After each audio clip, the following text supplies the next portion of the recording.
Buen día, profesora Carmen Quirós. Hoy día hago la presentación del video de 20 minutos que corresponde a la unidad 3 y 4.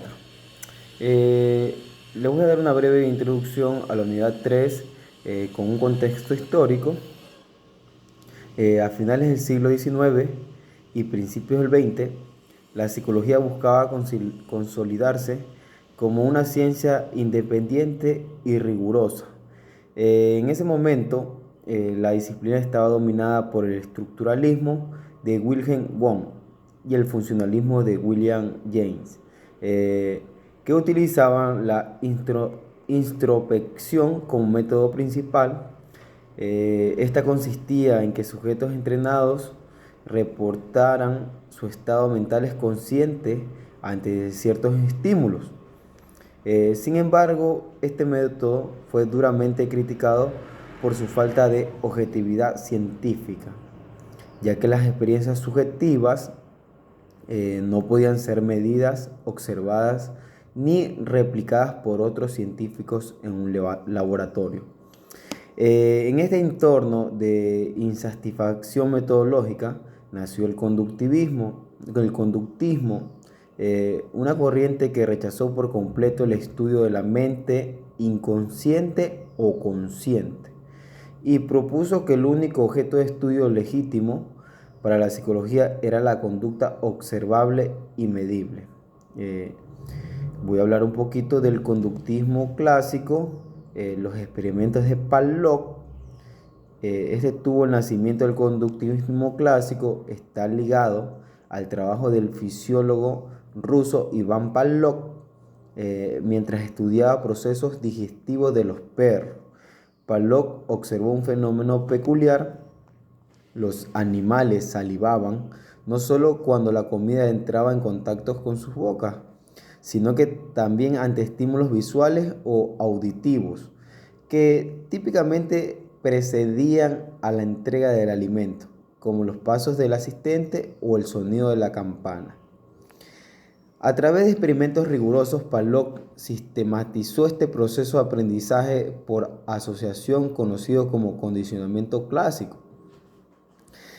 Antes del condicionamiento, la comida actuaba como un estímulo incondicionado, entre paréntesis EI, que provoca de forma innata y biológica una respuesta incondicionada, RI, que es la salivación.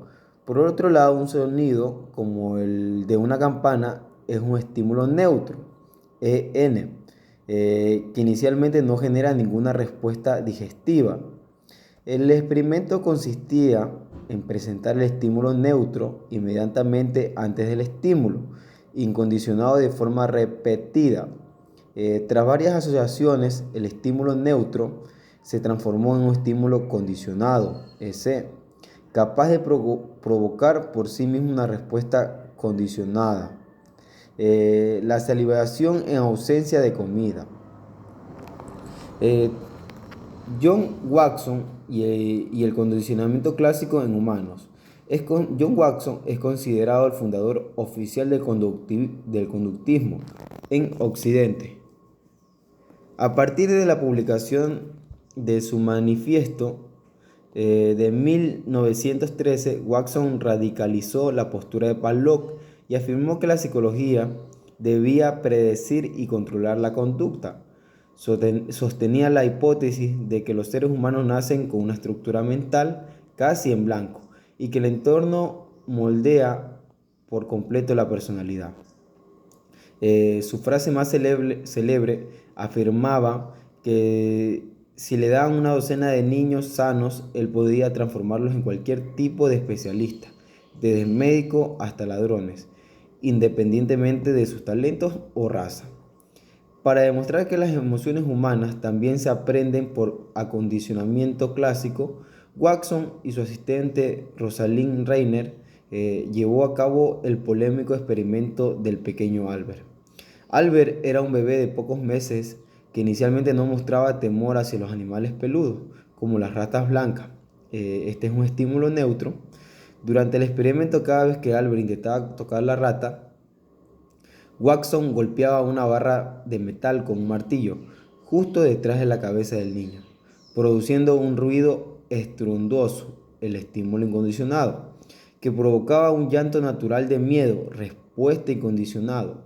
Después de solo 7 asociaciones, la rata blanca se convirtió en un estímulo condicionado, provocando un llanto automático y desesperado en el bebé. Esta es la respuesta condicionada.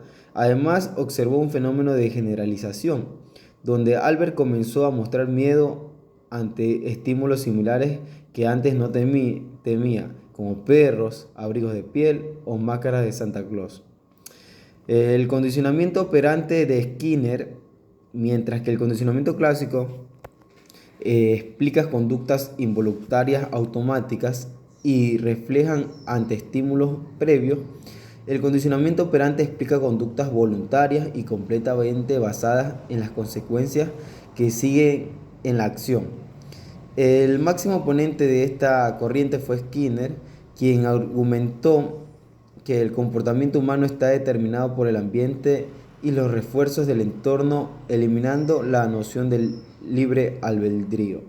Skinner diseñó un dispositivo de laboratorio conocido como la caja de Skinner. En su interior, paloma hambrienta, el entorno contenía una pequeña palanca o un disco. Inicialmente el animal exploraba el espacio de forma aleatoria hasta que por azar presionaba la palanca. Inmediatamente de esta acción, la caja dispensaba una pequeña píldora de comida. El animal asociaba rápidamente su conducta, presionar la palanca, con la consecuencia positiva de recibir comida, aumentando drásticamente la frecuencia de conducta. A partir de estas investigaciones, Skinner clasificó las consecuencias del comportamiento en 3 categorías principales. Refuerzo positivo. Este consistía en entregar un estímulo apetecible o gratificante inmediatamente después de que ocurre, la probabilidad de que la conducta se repita en el futuro aumenta de forma estable. Ejemplo, darle una golosina a un perro cuando se sienta. Refuerzo negativo.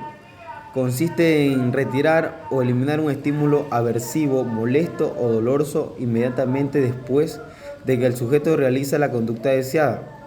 Al quitar el estímulo desagradable, también se incrementa la probabilidad de que la conducta se repita. Ejemplo, el pitido del automóvil que se pega solo cuando te colocas el cinturón de seguridad. Castigo. A diferencia del refuerzo, el castigo busca disminuir o extinguir la probabilidad de que una conducta se repita.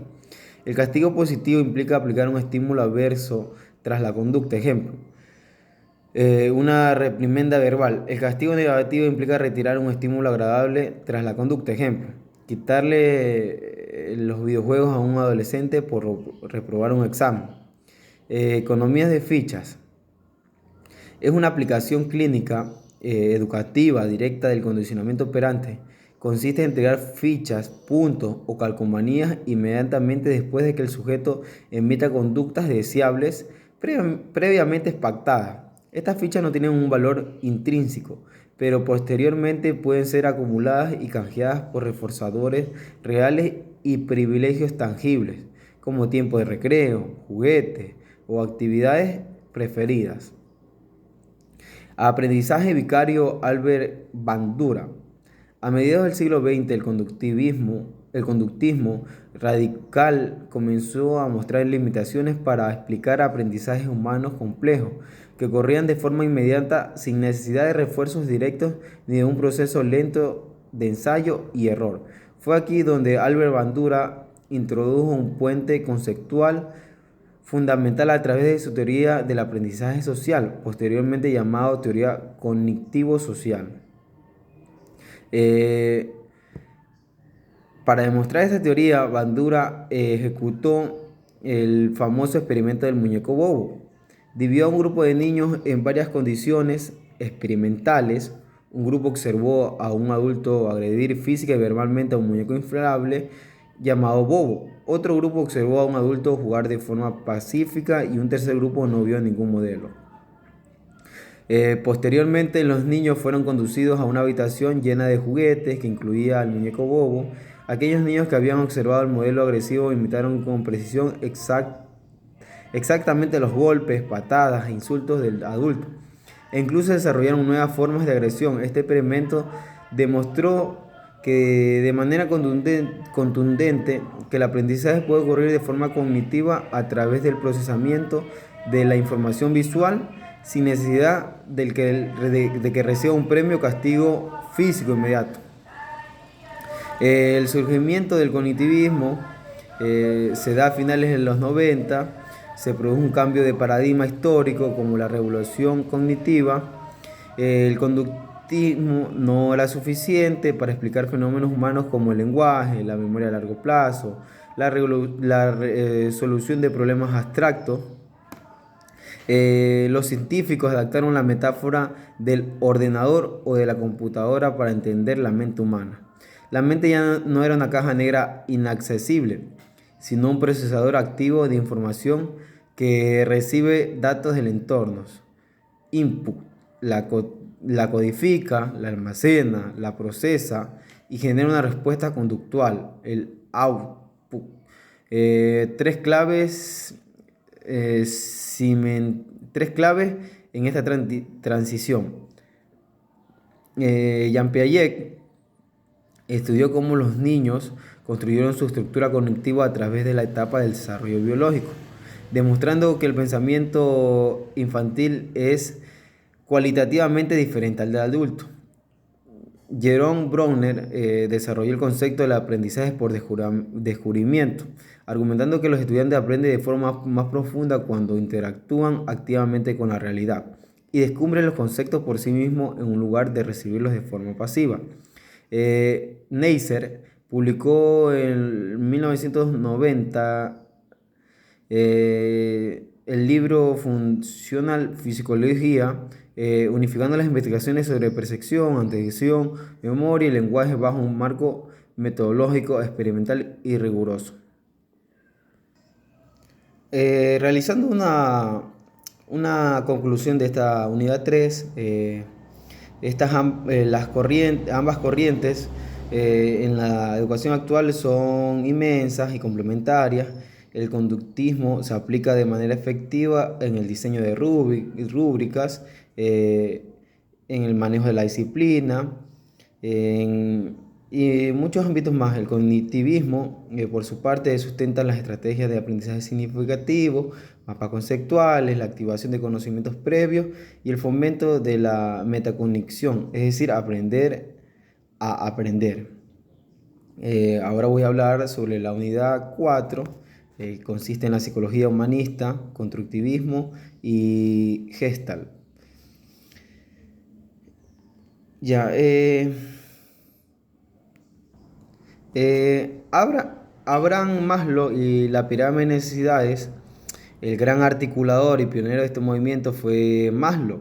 Maslow se dio cuenta de que la psicología de su época se concentraba casi exclusivamente en estudiar a personas con trastornos mentales. Él propuso cambiar radicalmente el enfoque para entender la naturaleza humana. Debíamos estudiar a las personas más saludables, integradas y creativas de la sociedad. Maslow postuló que los seres humanos estamos motivados por una jerarquía de necesidades innatas.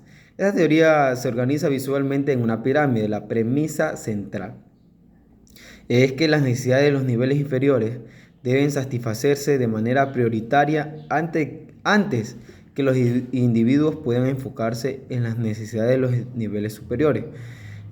Vamos a analizar esta pirámide nivel por nivel, desde la base hasta la cúspide. En el nivel 1, las necesidades fisiológicas. Es la base absoluta de la pirámide. Encontramos necesidades biológicas de supervivencia, las fuerzas más imperiosas del organismo. Incluye la respiración, la alimentación, la hidratación, el descanso, la homeostasis y la reproducción.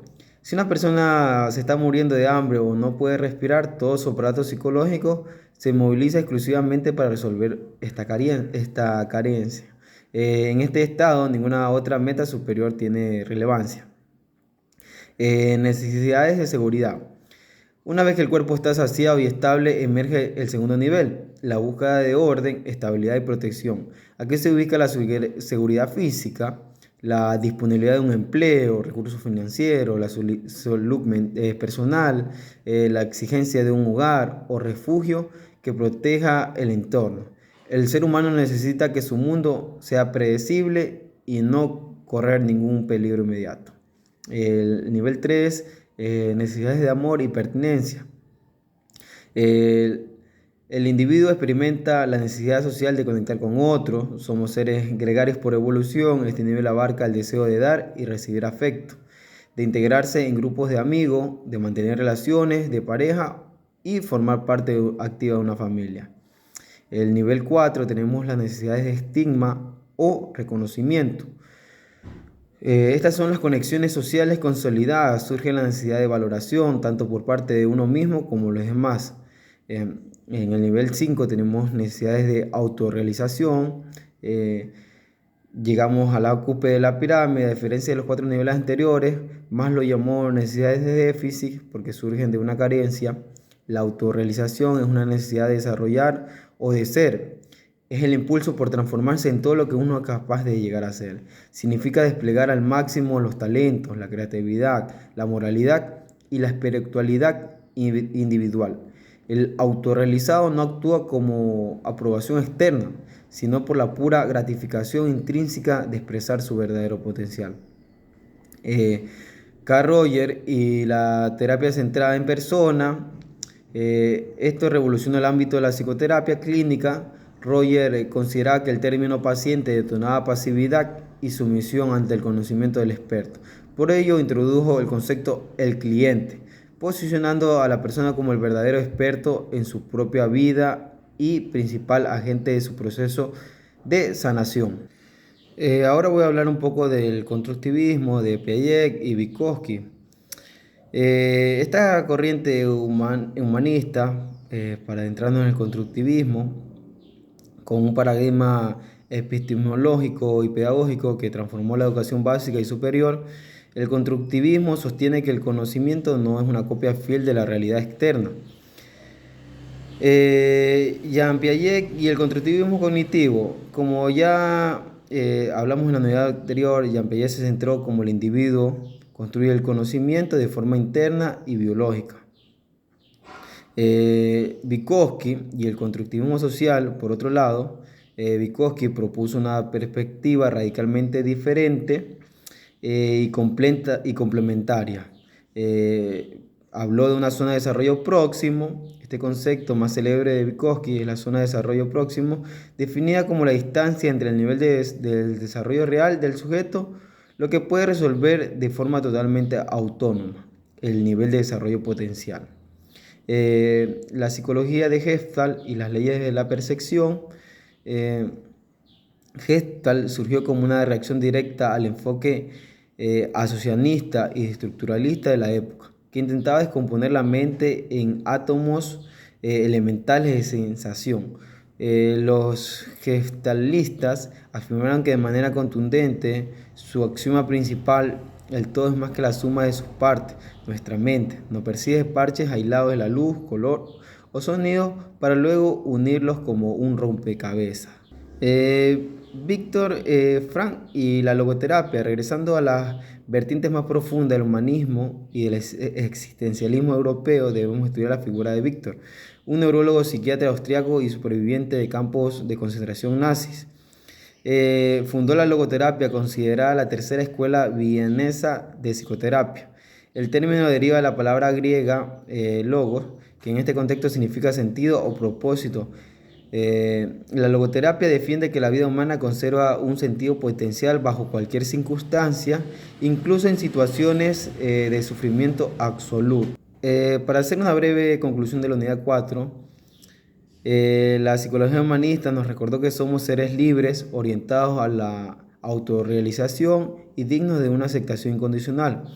El constructivismo nos demostró que somos los arquitectos activos de nuestra estructura cognitiva. El Gestalt nos enseñó que nuestra percepción del mundo tiene intrínsecamente el orden. Y finalmente, la logoterapia de Víctor Frank nos dejó un legado ético e inquebrantable al ser humano. Es el único ser vivo capaz de encontrar un propósito superior a su propia existencia. Muchas gracias por la atención prestada.